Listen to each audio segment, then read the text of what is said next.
বিয়ের জন্য তরুণ তরুণীরা সূরা আল ফুরকানের ৭৪ নম্বর আয়াতটা অনেক বেশি পড়ে। সেই দোয়াটার শেষে গিয়ে আমরা মুত্তাকিনা ইমামা বলে দুটো শব্দ বলি, যার অর্থ মুত্তাকিদের ইমাম।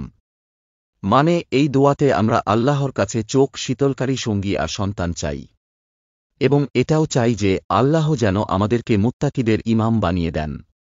ইমাম আরবি শব্দ। শব্দটা শুনলে আমাদের চোখে মসজিদের মিম্বরে দাঁড়িয়ে থাকা একজন প্রাজ্ঞ আলিমের দৃশ্য চোখে ভাসে, যার পেছনে আমরা সালাত আদায় করি। সালাতে তিনি যা যা করেন আমরাও তাই তাই করি।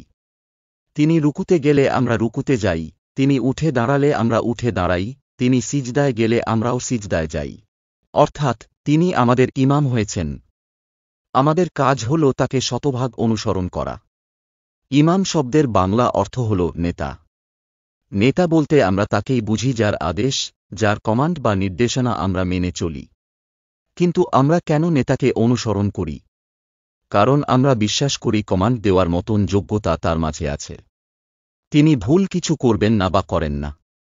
আমরা তো আল্লাহর কাছে দোয়া করি যেন তিনি আমাদেরকে মুত্তাকিদের নেতা বানিয়ে দেন, যেন মুত্তাকি সন্তানেরা আমাদেরকে অনুসরণ করতে পারে।